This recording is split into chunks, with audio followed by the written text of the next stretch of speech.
And that's exactly what we fixed. Stop as it, soon my as brain's brand new hurting. AI search understands your intent. All right, the bullshit meter's about to explode for Chad. But so much meat this week. What stood out to you, Chad, with all that insanity? Fairly simple. I mean, roll down through real quick. X Jobs, told you so. Wasn't going to happen. Couldn't happen. They bought Lasky. The CEO, Chris Bukaki, whatever his name was, he left the he left the company earlier this year. That's the OpenAI porn segment at the end of the show, Chad. Don't jump ahead to the Bukaki yet. Hide your kids. Lock the doors. You're listening to HR's most dangerous podcast. Chad Sowash and Joel Cheeseman are here to punch the recruiting industry right where it hurts. Complete with breaking news, brash opinion, and loads of snark. Buckle up, boys and girls. It's time for the Chad and Cheese Podcast.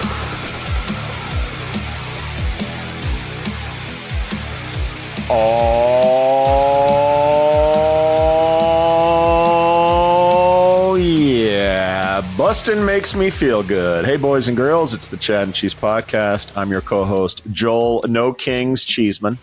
This is Chad, Forest for the Trees, Sowash. And on this episode of HR's Most Dangerous Podcast, Meta comes back, Appcast says farewell, and OpenAI gets naughty. Ooh, what could that be about? We'll be right back. At Shaker Recruitment Marketing, our comprehensive services include branding, talent attraction, MarTech, and analytics, empowering you to achieve your recruitment marketing goals. We believe in doing things the right way, delivering the right message through the right activation, achieving the right conversion.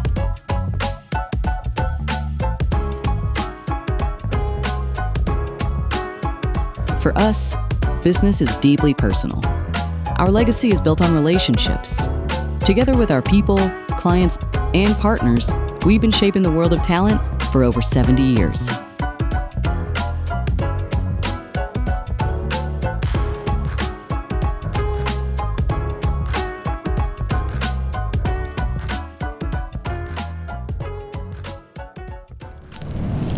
And we're back. You naughty. You teasing me. You OpenAI gets naughty. You've had some time back at home, so you've been able to chill and kind of detox. How you feeling? I don't know how you did it, man. Ugh. You went from Friday to what? Friday, basically. Yeah. It sounds like you took a little break on Thursday night, but still, that is for a 54-year-old. That's a worthy week of partying, dude. It's a marathon, not a sprint. I keep telling Dave Ralph, we've had this discussion before. I know you're Irish. I know you can hang with anybody, but Jesus Christ, man, it's a marathon. It's not a sprint, buddy. It's not a sprint. So yeah, how that guy's dead is shocking. What's that? How some of these guys aren't dead blows my mind. It really does. There's something in the water in Ireland and Scotland that I don't know. What it is. So it's crazy. So RecFest, your takeaways?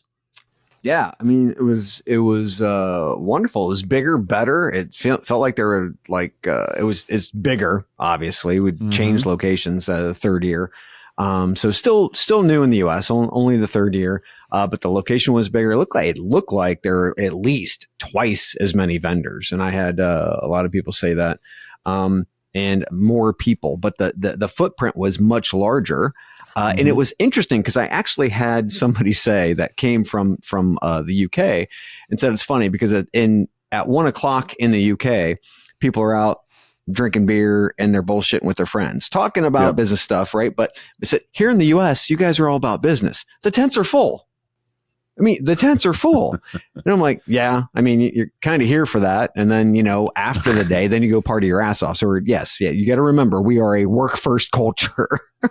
Yeah, it is a bit shocking for all the Europeans that come over. I thought it was great. I think that the ascendancy of RecFest is awesome. It's a conference that is unlike any others that we attend, and good for them that they've been able to bring this. It's no easy feat to pull these events off. I mean, we had a small event in Louisville that I basically tried to pump up and get people to, and we had free bourbon, and that thing was a headache to get to people into. So I can't even imagine. imagine having something that people actually have to pay to go to and fly somewhere and take time off and do all that. So hats off to the gang at RecFest for doing that. Which is why we allow the pros to do what they do, because that's not our job.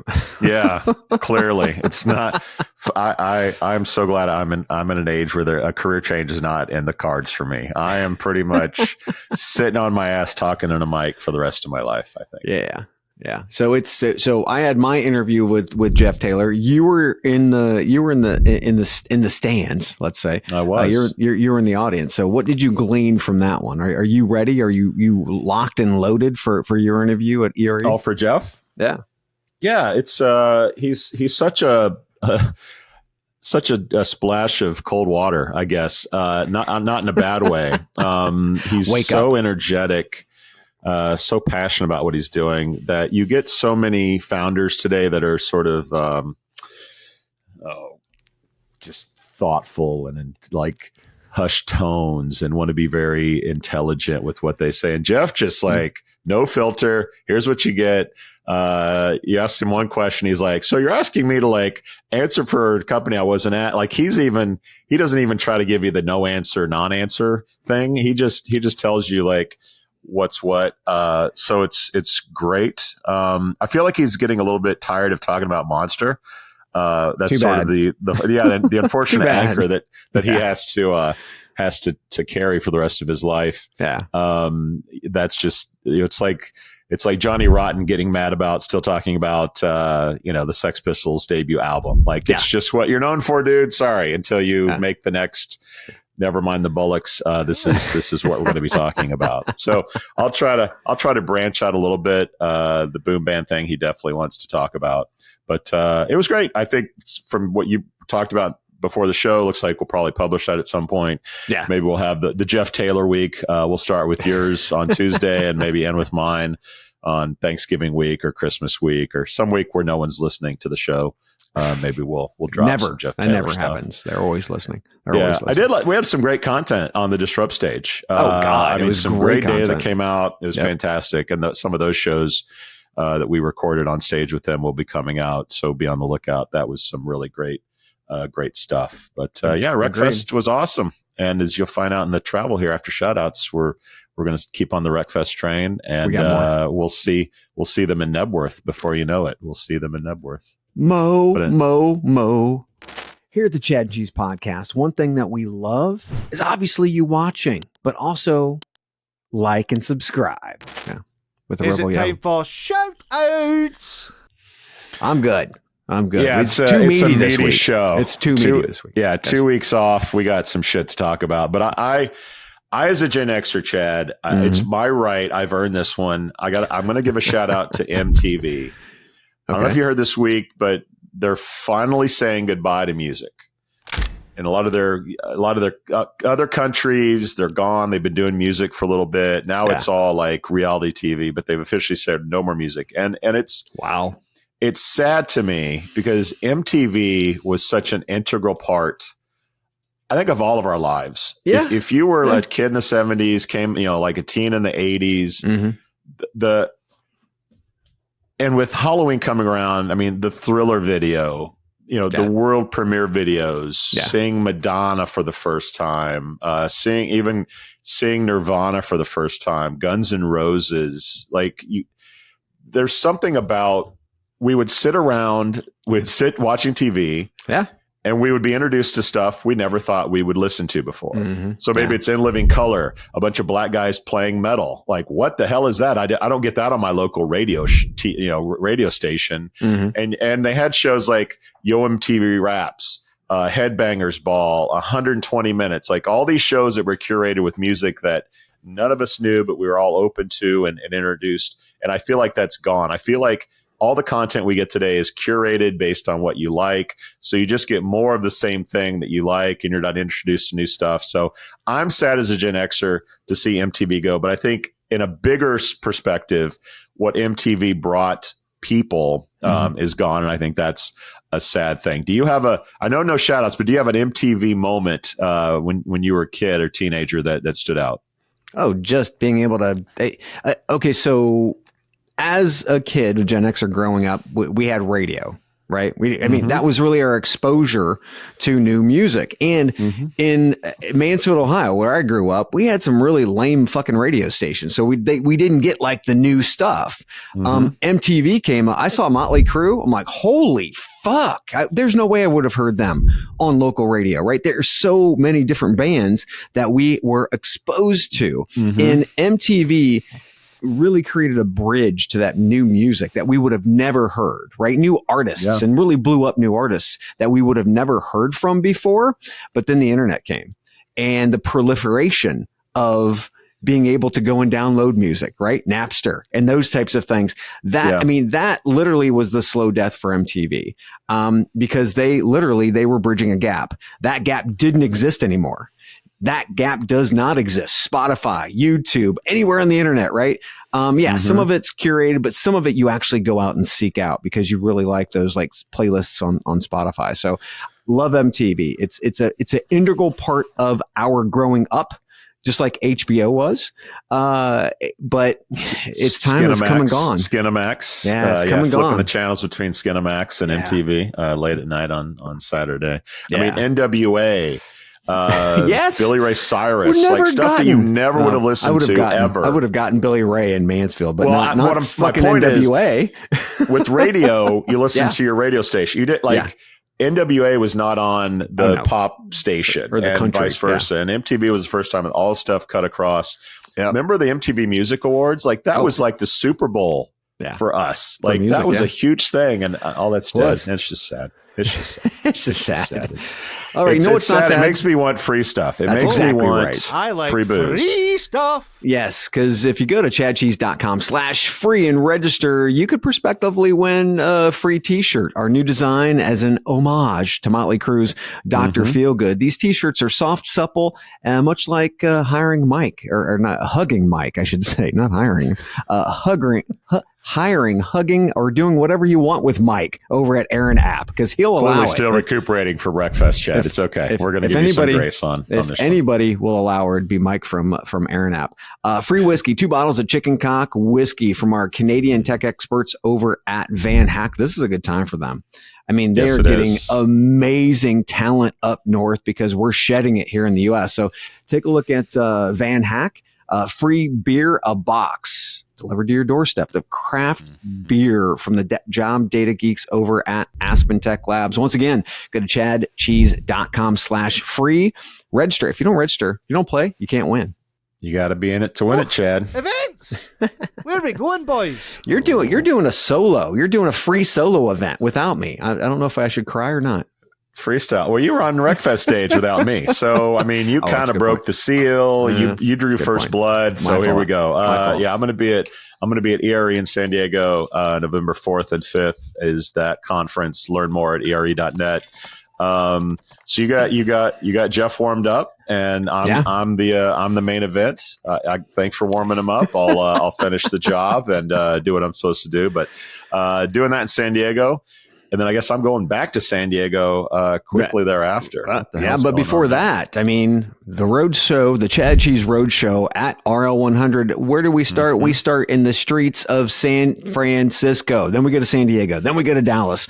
So if you don't know, kids, the RL100 shows are curated for small group, high-level practitioners who are looking for answers and sharing best practices. So if you're a director, VP of Talent Acquisition, or Chief People Officer, you've got to be in the room where it happens. That's in San Francisco on November 13th, San Diego on November 18th, and Dallas on November 20th. Go to chadcheese.com and click to register right in the hero image. Click on topics and speakers, see who's going to be there, see what we're talking about. And this event is always a blast. So looking forward to seeing you there. Yeah, I love these say we're going to be in the streets, because that's where we're from, baby. Sesame Street, more like it. But here we go. I haven't been to San Francisco in a while. I'm excited to go back. I know, me too. It's been years. It's been years, pre-COVID probably. All right, guys. Fantasy football. Week 6 is in the books as we go into week 7. Thanks to our friends at Factory Fix for sponsoring this. Here's your first to worst list. We got Courtney Napo. Mackenzie Maitland, your boy right here, is the bronze medal at number 3, followed by Jada Weiler. Stephen McGrath talking shit and kicking our asses. How he beat you by like 0.2 of a point or something last week. 0.16. What fucking football scoring system has fractional point? Yahoo. That's who it is. Fucking Yahoo. Yeah. I'm playing Yahoo. Speaking of MTV, Yahoo. Yeah. All right. So David Stiefel, last year's winner at number is in 6th place. William Carrington, Megan Radigan, Jason Putnam. You're at the 10th spot. Number 10, Ginger Dodds. And speaking of the streets, look who's in the gutter again. That would be one Jeremy Roberts. How the hell Texas still lets him live there is... He's looking good, though. We saw him at RecFest. He's looking good. So that's half the battle. Now, you just take some time and get your team pulled together. I shouldn't be talking shit. I'm at fucking number 10. He's looking good. Didn't he make a comment about you should cover your head with a hat? Was that him? Because he wears that flat, like that Irish whatever. We hat. Both have the same hairstyle. Yeah. So. Jeremy's looking good. He raises chickens and shit. He's a new Renaissance kind of guy, man. I don't eating his own eggs. I don't know what the fuck is going on.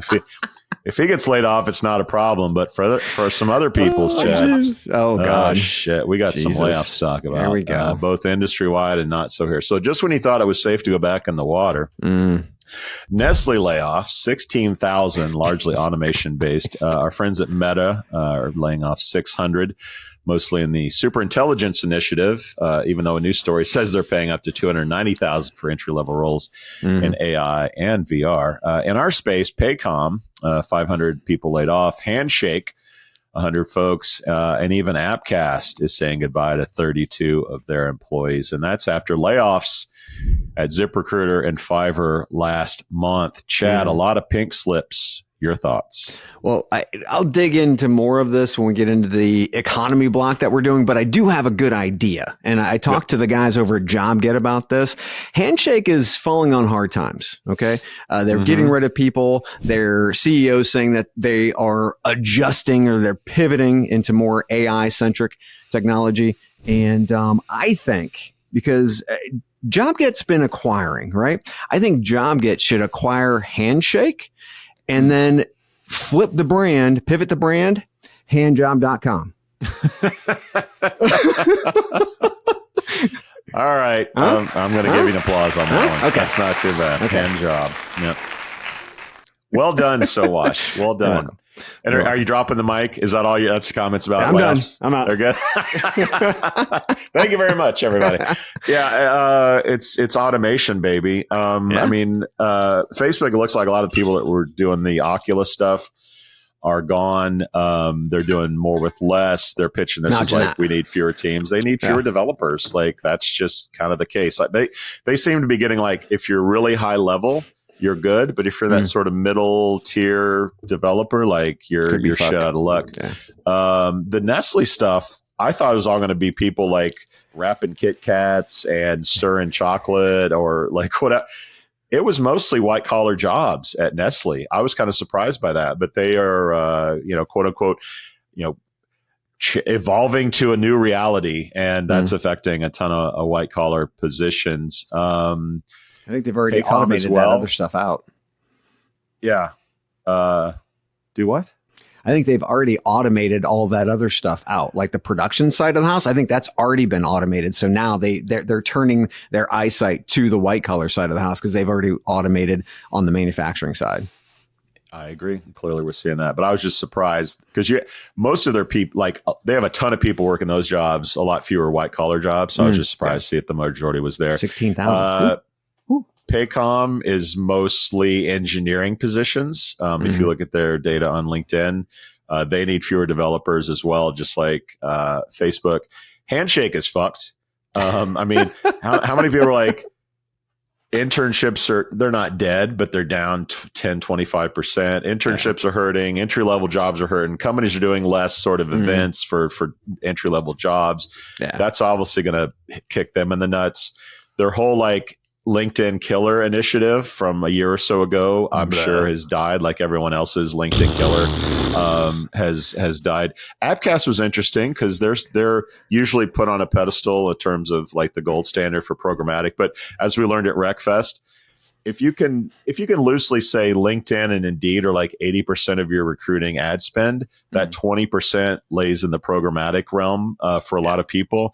And we heard a lot of talk about cutting budgets for Indeed and LinkedIn. So if they're getting cut, imagine what that 20% of programmatic is going through. So I think they're facing a lot of challenges as well in the programmatic market. Well, we talked about Dolly. We're actually on stage with Shay, who was talking about the tech stack that they put together and how they've been able to increase their conversions dramatically, right, by using Dahlia. But the big key to that is, and I think this is where a lot of these companies really need to, start driving and focusing on candidate rediscovery, because a lot of these companies understand, oh shit, I've got hundreds of thousands or millions of candidates in the database. I'm going to go there first. I've already paid for these people. We're going to keep them warm. We're going to engage them. We're going to give them content. We're going to do all this stuff, but I don't need to spend that kind of cash on LinkedIn and Indeed. Right. I think it was over $1 million, $1.5 million that was saved in 6 months. Right. So that's a lot of cash. That's a lot of cash for one company to save in 6 months. So I'm pretty excited to see what happens, because this should be a pivot for most organizations' conversion, to be able to get more of those individuals coming to your site because they care about you, and then being able to engage them, keep them warm, and then get them hired when you're ready for them. Yeah. Dare I say that companies aren't falling for the banana in the tailpipe anymore? They have been for like 20 years. Yeah. I mean, Megan Radigan talking about optimizing for Google for Jobs. Yep. I mean, companies are just getting wise to other ways to get candidates, and it's very refreshing. Let's get to topics. Okay. So much meat this week. Everywhere. All right. Everywhere. A few stories set off the bullshit meter recently. Facebook jobs are back again. After launching jobs in 2017 and phasing it out in 2023. Not to be outdone, X is getting rid of its jobs tab after launching its quote unquote LinkedIn killer, dubbed X hiring, back in 23. A MetaView billboard that reads, quote, "Who says hiring has to be fair? MetaView, unfairly effective AI built for recruiting," end quote, caught Chad's eye as well. And this video of Adzuna explaining their new search caught our attention as well. Check it out. Are you tired of bad job matches? Finding the right job can feel like searching for a needle in a haystack. And that's why we built a brand new AI search. It's the biggest upgrade we've ever made. Finally, a job search that understands what you're looking for. With most job websites, searching for a job relies on the job ads matching the exact keywords that you've entered. So, for example, if you're searching for shop assistant, you might miss out on important job titles. Because every like search is exactly what you're looking for. Biggest These old upgrade. systems don't understand the kind of jobs that you're biggest actually upgrade. looking for. And that's exactly what we fixed. Stop As it. soon My as brain's brand new hurting. AI search understands your intent. All right, the bullshit meter's about to explode for Chad. But so much meat this week. What stood out to you, Chad, with all that insanity? Fairly simple. I mean, roll down through real quick. X jobs, told you so. Wasn't going to happen. Couldn't happen. They bought Lasky. The CEO, Chris Bukaki, whatever his name was, he left the he left the company earlier this year. That's the OpenAI porn segment at the end of the show, Chad. Don't jump ahead to the Bukaki yet. The Facebook thing. I mean, this is really hard. Facebook Marketplace is a very Craigslist kind of platform, but like we've seen with Facebook's first try, several attempts by Google, Twitter's utter failure on the job site. Why are all these mega successful brands with loads of cash failing over and over and over and over? Well, it's pretty simple. Lack of focus. The job market it's big ticket item for vendors dedicated to this space, but it's minuscule to companies like Facebook, Google, and Twitter. So they allocate resources thinking it's easy money, make big proclamations, and then shut it down because the business is hard. This is hard business, and it won't generate the revenue like cloud computing or broad-based advertising. So this attempt fades away like Google Base does. I mean, so, X and Facebook, they're going to have bigger fish to fry, and they're just not going to have enough resources to be able to apply to this. Yeah. I'll get to Adzuna in a minute. Go ahead. Elon's got bigger problems than job postings for sure that he has to focus on. Adzuna. Oh my God. So before getting into Adzuna, I'd like to talk about two big problems I see from founders and or CEOs. Number one, they can't see the forest for the trees, which means they're way too embedded in their own ecosystem to solve a certain problem. Number two, while in that forest, they're overindulging on their own Kool-Aid, which means they've fallen in love with the product they've created instead of falling in love with the problem they're trying to solve. I see both things here happening with Adzuna. This new solution, quote unquote solution, is half-baked at best.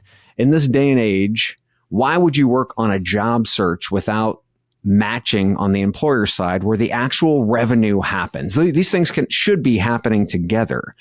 Adzuna should be focused on delivering cost per qualified candidate or candidate qualified slates. It's simple. You extract the requirements from the the actual job posting itself, match those requirements against your database, and start delivering qualified candidates instead of meaningless CPC and CPA. This feels like ZipRecruiter's fill without a dumb white guy name attached to it. So, but last but not least, for those founders and CEO, when someone with tons of experience from this industry gives you feedback, shut up and take notes. That's the best advice you've ever given.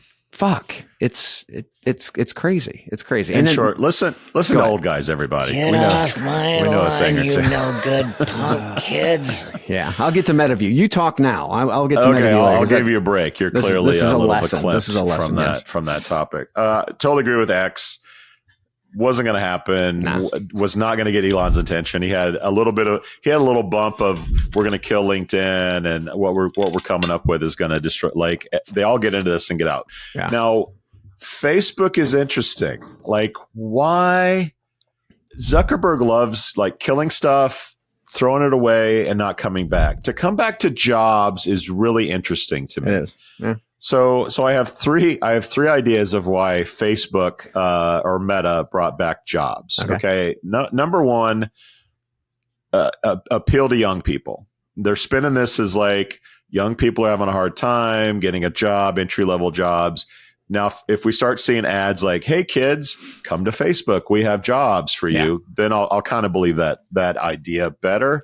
Number two is the PR is good. It's a layup, right? Like if anyone like Facebook, we're trying to help kids get jobs. The young people need support. We're here to help. The third, which I think is the most interesting or likely, and maybe I'm reaching here, and I know that you'll tell me if I am or not. Yeah. I think Zuckerberg hates Apple and hates Google and hates the iPhone and hates the properties that Google has. Mm. Remember when Facebook had the Facebook phone and it was all Facebook and they had like the F logo as the button? That failed, obviously. But I think in the back of Zuck's mind, he wants to like have a device that will appeal to a lot of people. So I know you guys are poo-pooing the glasses, and that's okay. As the lone glass wearer on the show, the display stuff is interesting. You have a wristband, you control it, basically control the screen with your hand. We've talked about jobs and we've seen apps before where you're walking down the street, augmented reality, Starbucks is hiring, click here, apply now. I think that the job data helps in that glasses idea of saying like, hey, Meta, is this business hiring? And Meta will know where you are and they'll say, yes, here's a job. Do you want to apply now? Like, yes, and it will apply. Like, so I think it's a little layer of data for AI and the glasses that Facebook can sort of easily add into its product glass display. That's my three theories on Facebook bringing jobs back for the kids. Just like Wu-Tang. Number two, good PR. And number three, the display glasses. I think that's why jobs are back. I think there's going to. I'm going to comment on one of those, and that's the glasses. I think there's going to be what they're going to be used more for than jobs. I don't think jobs. Here we go. Going to be. There's going to be an app where you can pretty much see everybody naked. And that's going to be the app that everybody uses. I mean, the jobs app, they're going to find different ways. It's like remember the comic books when we were growing up? Yes. It would have like the X-ray glasses, and the guy they're real. They're now real. Okay. Oh my God. Oh, so the best there is, plain and simple. I mean, I wake up in the morning, I piss excellent. So the MetaView thing, and this is literally a lesson to CEOs with regard to advertising, right? Because most CEOs, founders, they have no fucking clue about advertising. They use these ad groups in some cases that are not steeped in our space, and they do stupid shit like this. So I was in broadcast media before coming into this industry, and I sold against billboards and even integrated billboards into client campaigns. So when I saw this, I had two major issues. Number one, you have to know your medium. The average time spent viewing a billboard in the US is about 4 to 6 seconds. Mm-hmm. In 4 to 6 seconds, you need the reader to read the ad, make sure the ad, or actually make sense of the ad, and then associate that ad with your brand. And size matters. And the logo is about as big as Trump's dick on the most recent South Park episodes. Okay. It's very small, which means the tagline, which is just as small on fairly effective AI built for recruiting, is totally lost. Number two, know your audience. The main segment for this ad says, who says hiring has to be fair? Okay, so DEI has been assaulted and your target market is mainly female. Mm-hmm. Do you really want your target audience who works within a crazy unfair system to associate that message with MetaView, your brand? No, you don't. So that's my critique. Here's what I would do differently, because I don't want to just shit on it. I want to be able to give them, here's what I would do differently. And not just criticism on the show, actionable items to help you solve the problem. And I have basic knowledge, practical knowledge about this because I've done it before. So that's my critique. Here's my redesign. Okay. The main and only message that should read on this billboard: effective AI built for recruiting, with a big ass MetaView logo and a URL underneath the logo, right? Why? Everyone currently is enamored with AI. So make AI the star instead of your douchebag anti-fairness messaging, right? Mm-hmm. Associate AI with your big ass brand and name. This uses the keep it simple, stupid methodology, especially when you only have 4 to 6 seconds to effectively communicate a message and tie your brand to it. So hopefully the MetaView executives and other executives that are out there who might be using different types of media, they won't waste, $35 million in funding on garbage like this. Free marketing advice on Chad and Cheese, everybody. Come on. What else can you get? So I'll chime in here real quick. I agree with your analysis of billboards. Should be quick. Like it should be keep it simple. Like, don't make me think. Has to be. The only time I've seen these really work in our space is when it's at like a big SHRM show or HR tech where it's combined with the imaging at the booth, or maybe you're having an event and it's all sort of consistent. Yeah. Maybe it's at the airport when you're checking in, you see an ad, then you see a billboard, then you see the booth. It all helps solidify the message. You said that you thought this was Chicago, that you saw the I think it might have been. It was in the US, but I think it was in Chicago. So I think the only way this even comes close is if it's like near the Nashville airport, where people would see it going into RecFest. But even then, it's a stretch. Billboards are expensive. I mean, they were expensive back when you were slinging it, and they're expensive now. So why would you do it? Is it a big sales initiative? If this is Chicago, like Chicago's our big market, is it? We're really well known in the UK. We know that like BrightHire, for example, is a little more entrenched in the US. So this is our statement to say that we're here. We really don't know. And there's been no PR about here's our campaign and we're rolling this out and here's what it's about and here's the cities that we're doing it in. This just seems like a random, let's just put a billboard up in Chicago. So unless there's any other insight, it seems like an ego play or I just want our brand in Chicago or wherever it is. So I agree that I don't see how it works with the way that we saw it and how it was presented. On the Adzuna front, yeah. How, like, tell me how good your search is, but make me put in my email address 8 times before I can actually apply to one of the jobs that I see in my search results. And then trick me into thinking something's a result, but it's actually an ad for ZipRecruiter that takes me over there. And then I got to give them my email address before I can apply to that job. Like the user experience is so bad on so many of these sites that it doesn't matter if your shit is better. I hate being on it. I'm only on it because I'm unemployed and I feel like I have to be on it. Like if it was a joy to be on these sites, great. Take away the ads, take away the friction. Let me see the new search. Let me be awed by that. And it's great. But like until these businesses figure out like we're not just a funnel for email addresses so we can spam you for the rest of your life, like I'm not interested. I don't really care. I don't really care. I won't even get into the whole like agents are going to interview agents and people aren't even going to search anymore. It's just the experience is so bad on these sites and it's sad. It's sad. This one just half baked. That in my personal opinion, it's half baked.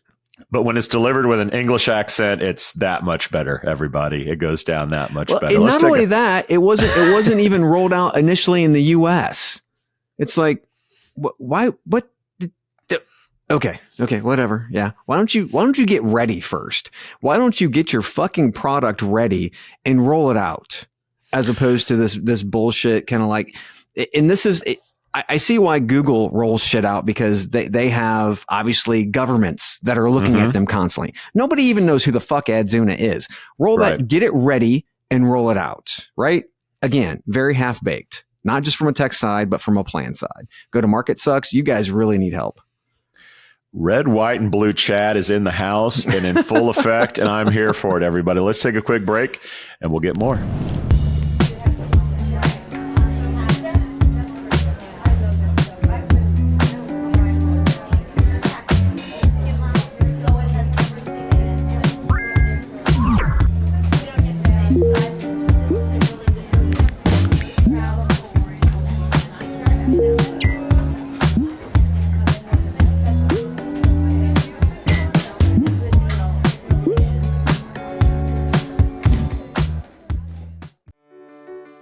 So you posted a new job ad. Now you can sit back and wait for the applications to roll in, right?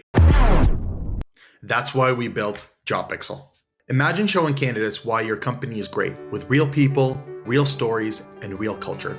With JobPixel, it's not just another job ad. It's an invitation to something much bigger. Video gives you a 3 times better response rate.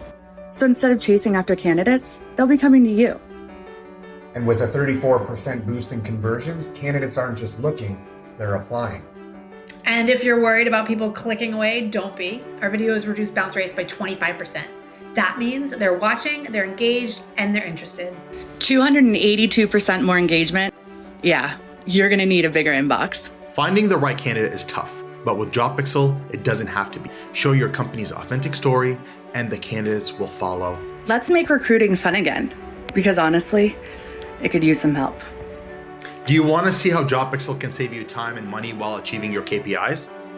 Schedule a demo today.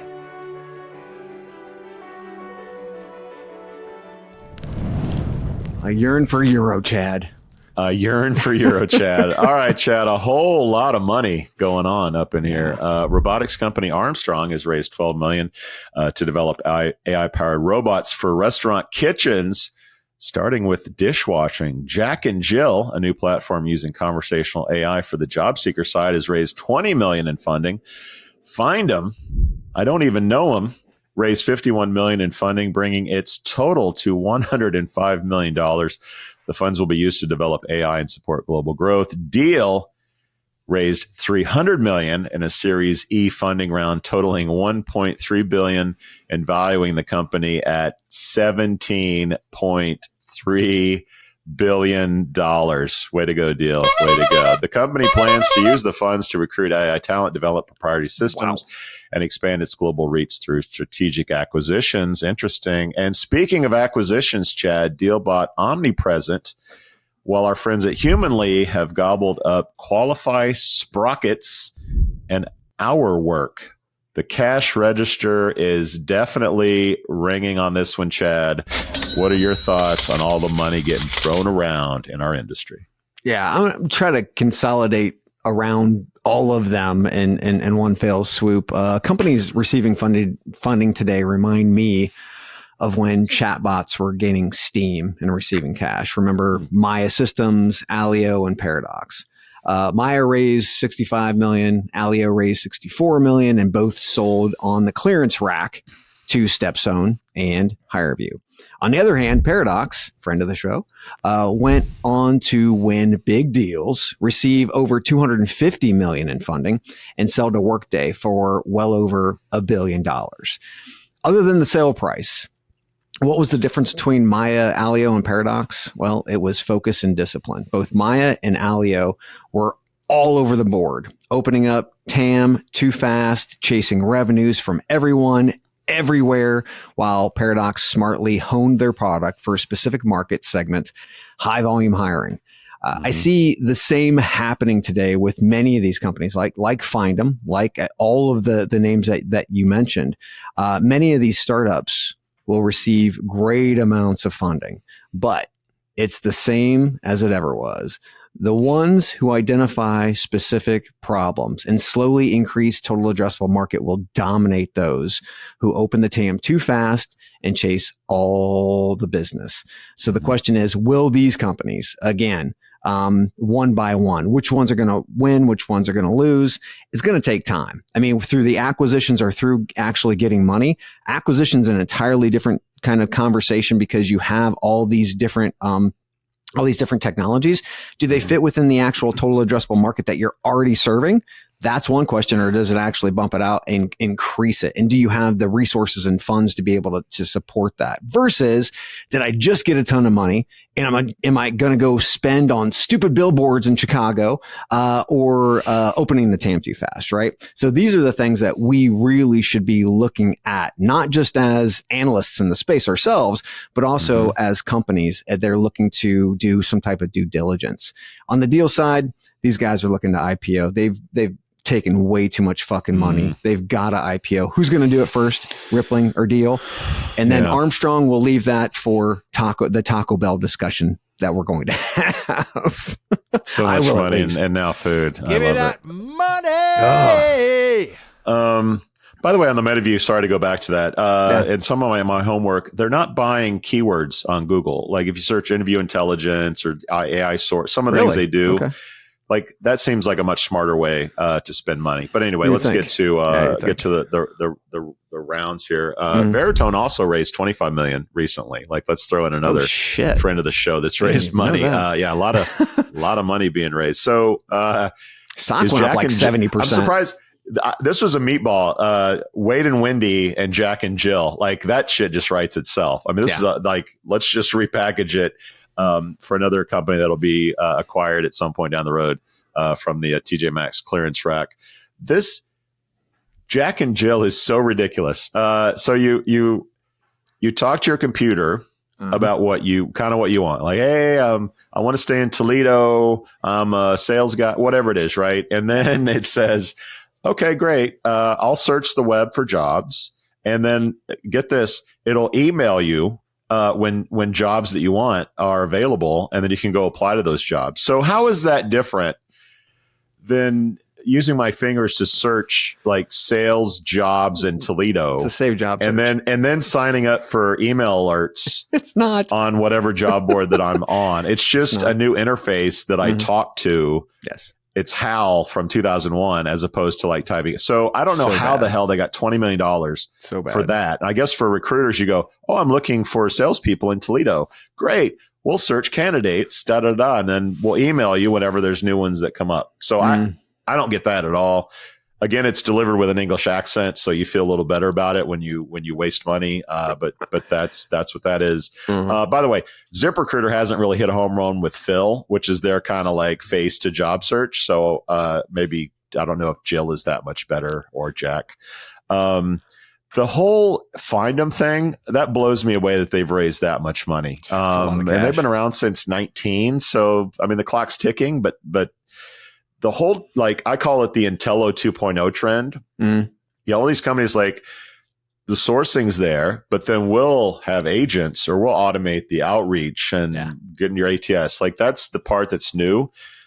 But whether it's Find Them, Perfect, Juice Box, like whatever, it's Intello and Hiring Solved and Hire Tool. Like, it's just new generation. I don't know why are these new people in recruiting that don't know about those companies, and they go, oh yeah, let's source people and then we can have agents contact. Like, the money these guys are getting, I don't think it's justified. I don't know where that's coming from. So anyway, I think that's going to end badly for most of those. Deal and Omnipresent. What a throwaway fucking, like, that's just nothing. Omnipresent 2 years ago employed 315 people. They turned that into half as many people 2 years later. So this was just like a sinking ship. If you go to the URL for Omnipresent, it just redirects to Deal. So it wasn't even like, hey, we're now acquired by Deal or like, or Omnipresent by Deal. It's just like, fuck it, let's just redirect it to Deal. We don't need to mess with all the other shit. I do wonder, you mentioned the IPO thing with Deal, and I thought about this after the Ashby raise. Ashby got a ton of money, and we were like, they got to go public. There's no way that they can raise more money. And more, when you look at Stripe, when you look at some of the companies on Silicon Valley, AI, right, OpenAI, that have raised so much money and they don't go public, I understand why they don't go public, because it's a pain in the ass. But the new model seems to be, let's give our previous investors a liquidation event. Let's pay them. And instead of going public, like, let's have another round of like this huge raise. So I would argue almost that this means that Deal is less likely to IPO, because it looks like they got a chunk of money. Let's pay off our old investors. Let's get our employees some money, and then let's hold off on the IPO a little bit longer. I would say Rippling has a better chance of doing the IPO thing in the next 12 months than Deal. But I think the whole trend of don't go public, just raise another big round of money is filtering down into our space. And I think Ashby was one. I think this is probably another example.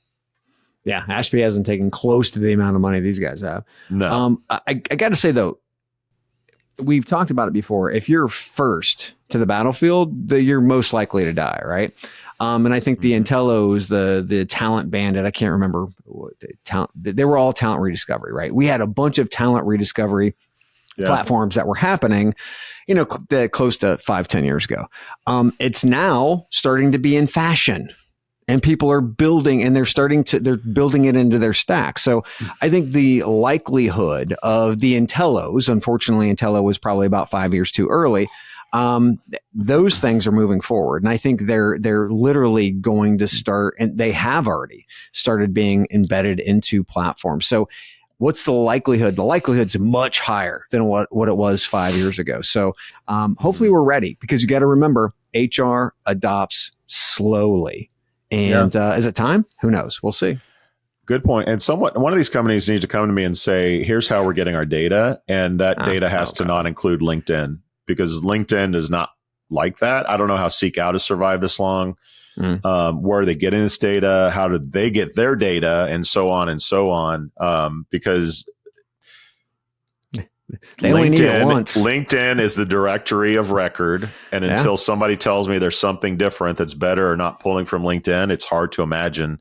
Like, I get we'll go into your ATS. Like, I think that was a model that was tried. It didn't work. But somebody needs to convince me the agent thing I can buy, but the whole like sourcing, where are you getting the data? Is the data clean? Is it not going to be killed 2 years later? Because HiQ and all the other companies that LinkedIn killed, I can't say that this is going to just be a new batch of companies that are going to get killed by LinkedIn 2 to 3 years from now. Yeah, these data warehouses, they've already scraped LinkedIn, and that was years ago, right? So maybe some of the new data, so not so keep much. It fresh. Like, if you have the information, number one, and you're a company, and they have applied to your company, there's some kind of connection that's there.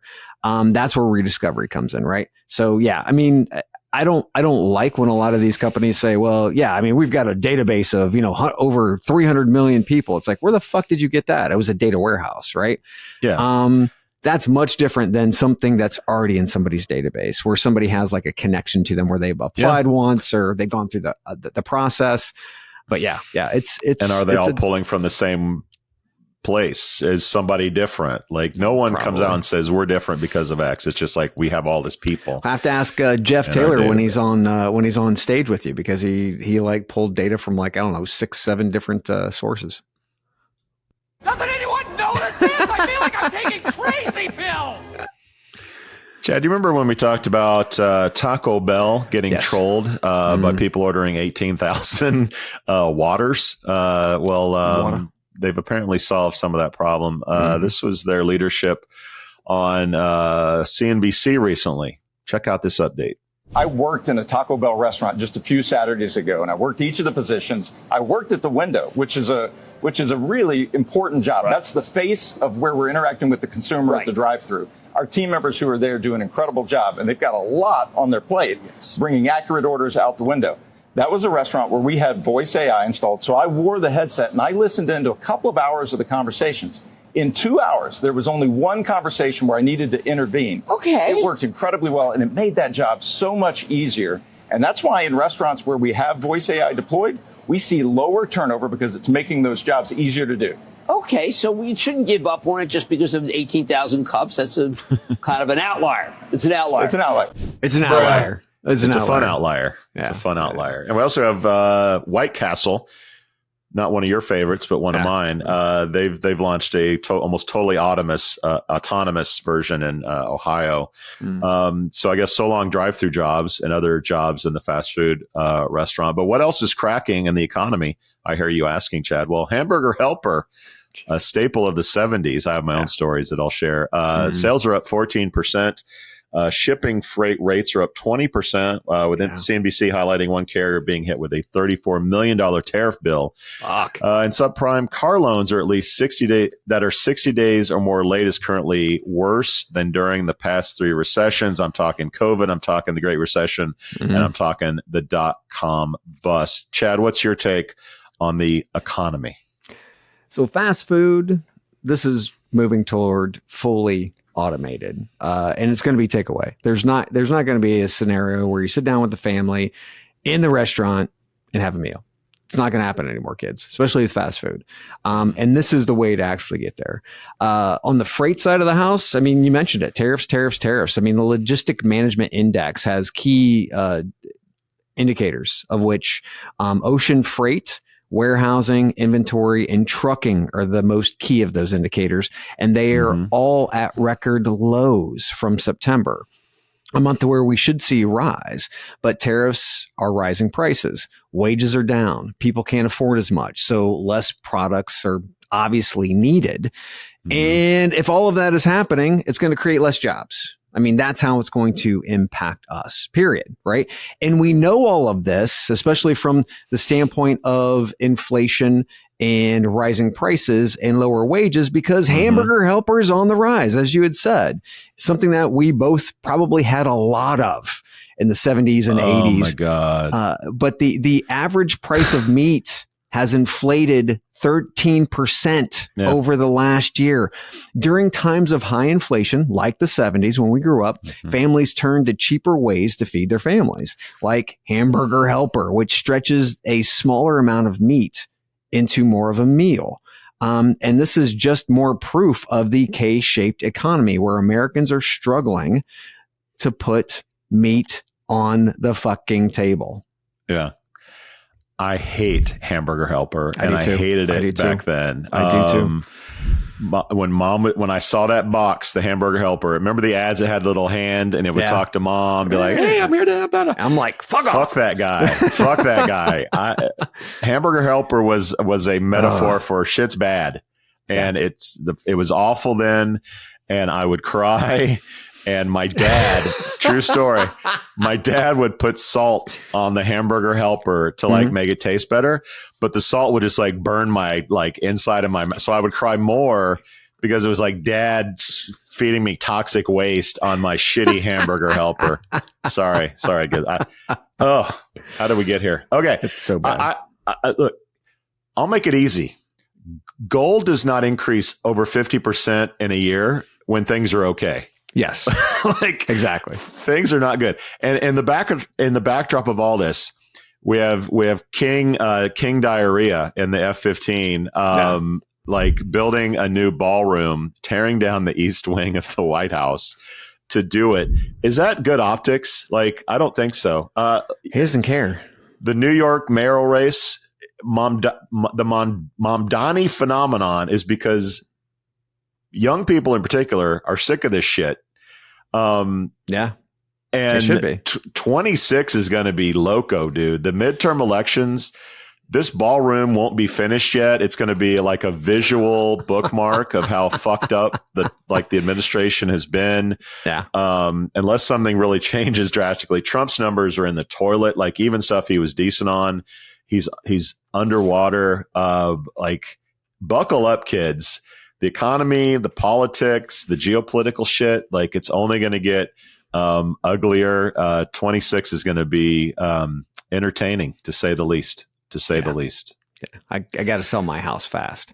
Yeah, you do. Yeah, I do. Because all the boomers are dying, and then all the house. That's another thing. Today was the house prices. Yes. The Google Realtor survey, kids, if you want some more great news on the economy. But why are we talking, Chad, when there are experts on television to kind of break that down?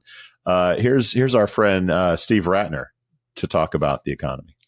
And your first one shows how economic growth is uneven. Explain. Yeah, Mike. So we've had economic growth now for a number of years, and it is continuing.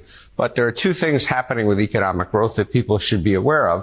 The first is it's generally slowing. It's going from here to here down to just about under 2% in total. From 2.5% in 2024. But what's really interesting is we all talk about AI, and AI is now becoming a significant part of economic growth. AI, back in this whole period here, was only about 10% of economic growth. Now it's 31% of economic growth. Can you say bubble? And so the actual growth that's filtering down to ordinary Americans is dropping even or A1 by more, before. and it would be 1.1% in the first half of 2025. So that's happening on that side. And then what's happening in terms of wages for people, which partially reflects obviously that slowdown in economic growth, is that for the first time in a number of years, people toward the bottom are doing worse than people toward the top. You had a whole period going back to 2016 here, where wages for people at the bottom quartile were rising faster than for the rest of the other quartiles further up. And then you had COVID, of course, but now it's gone the other way. And so people here in the bottom quartile are seeing their wages only going up by about 3.5% a year, while people up here are seeing them grow by more than 5.5% a year. So we're seeing now rising income inequality for the first time. Unsustainable. I can't take Get off my line, you no good punk kids. By the way, did you see the list of, I guess, sponsors or donors for the new ballroom? Oh, God. It's basically big tech and crypto. That's basic. It's the grift keeps grifting, man. It's insane. By the way, there's so much meat on this show. We didn't even comment about the Humanly acquisition. Do we want to say anything about we read it in the summary, but no comment. I did comment. I commented on not sure if that actually fits within their current TAM, if they're going to have to expand the TAM. It's just things that we're going to have to watch. Yeah. I mean, look, the Humanly, we like those guys, but this is not, it's not Workday buying, Sana, Paradox, and FlowWise. It's more like buying Mo, Larry, and Curly. These are not successful startups. These are clinch, and this is going to be more and more. We're going to see more of this consolidation. Yeah, companies just that are out of gas, selling on the cheap, hopefully getting some acquisitions. But yeah, there's so much meat on this show. Can't keep up with it. But there's more meat to come, everybody. When we come back, we'll talk about porn and browsers. Oh, two tastes that taste great together. I think they go together. Yeah. I think we'll cover speed and hiring. Did somebody say speed? Then buckle up, boys. You're about to learn how to hire fast. Who is that? Veti Betty. From Veti, the hiring acceleration platform. Come on, man, keep up. What's up, Betty? Hey, Chad. Veti makes high compliance hiring easy. Background checks, licensing verifications, and health screenings, all in one place. Real-time updates, no red tape, and no delays. Hiring managers can move fast, stay smooth, and close the deal. So they just sit back and watch. Hell, I could watch this all day. That's right. Relax, enjoy the view, and don't lose the hire. It's that simple. With Veti, it's all taken care of before they can even catch their breath. Best lesson ever. Class dismissed, boys. Veti. Hiring as it should be. Visit veti.co to learn more. All right, Chad. OpenAI recently announced that starting December of 25, verified adult users can generate erotic content on ChatGPT with enhanced age gating measures to ensure safety. They also launched ChatGPT Atlas, an AI-powered web browser for macOS, featuring a conversational ChatGPT sidebar for summaries and task automation, with plans to expand to Windows, iOS, and Android in the future. Chad, porn and browsers, what you got? I was wondering how long it would take them to get to porn. Because if you take a look at the internet, one of the biggest revenue drivers is porn. And these companies are struggling. They're making a lot of money. Don't get me wrong, but they're struggling to get themselves above water. They can't, with all the funding that they've actually taken. So they're going to do everything they possibly can, especially with this administration, with low to no regulations on AI. They're open to do whatever the hell they want. So this is going to happen. On the browser side of the house, I said this back when you were questioning Perplexity, when they were creating the Comet browser. It only makes sense. Google has dominated by injecting the Chrome browser into our daily behavior. All the other AI companies want some of that juice, right? So here's some stats for Chrome. Session duration. The median session duration for a single Chrome tab is approximately 2 minutes and 38 seconds. Average tabs open.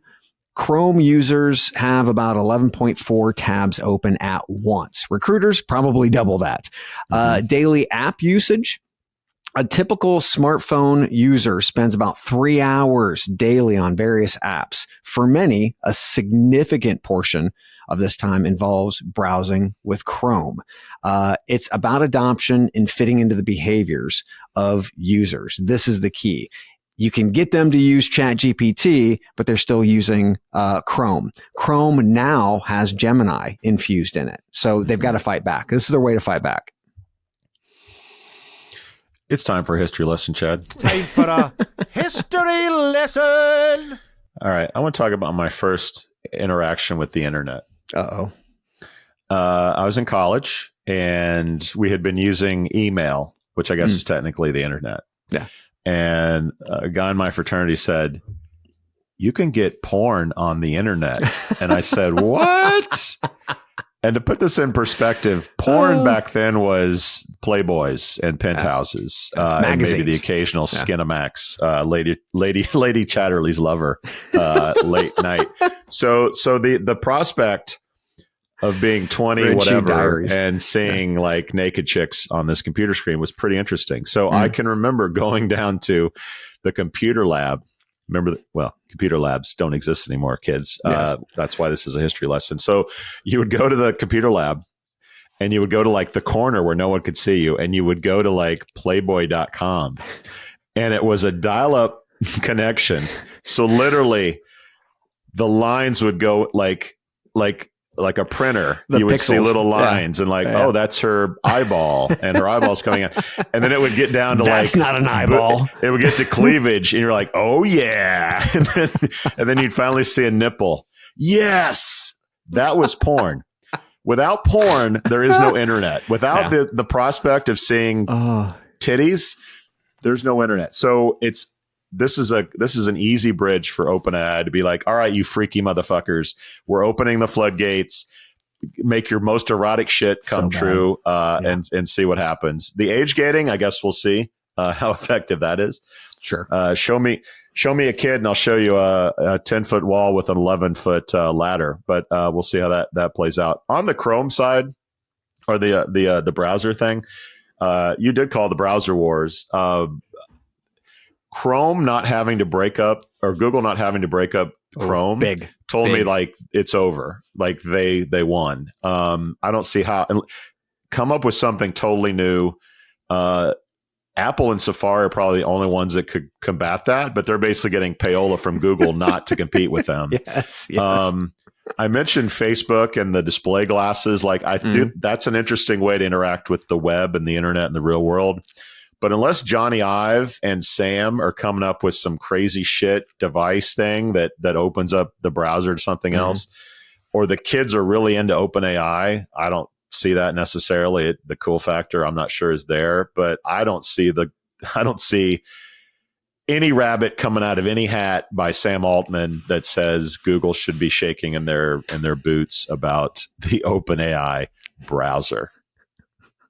And that has been your history lesson, kids. With a healthy dose of get off my lawn. Get off my lawn, you no good punk kids. And what better way to end this misery than to drop a dad joke on everybody? You ready, Chad? Yep. What did the judge say when the skunk ran into the courtroom?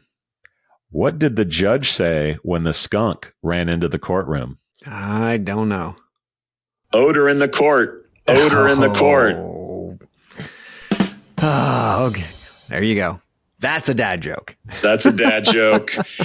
So much meat. We out. We out.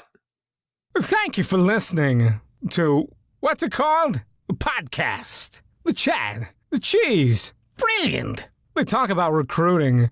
They talk about technology. But most of all, they talk about nothing. Just a lot of shout-outs of people you don't even know. And yet you're listening. It's incredible.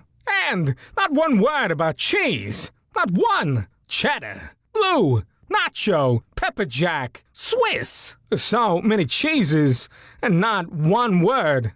So weird. Anywho, be sure to subscribe today on iTunes, Spotify, Google Play, or wherever you listen to your podcasts. That way you won't miss an episode. And while you're at it, visit www.chatcheese.com. Just don't expect to find any recipes for grilled cheese. It's so weird. We out!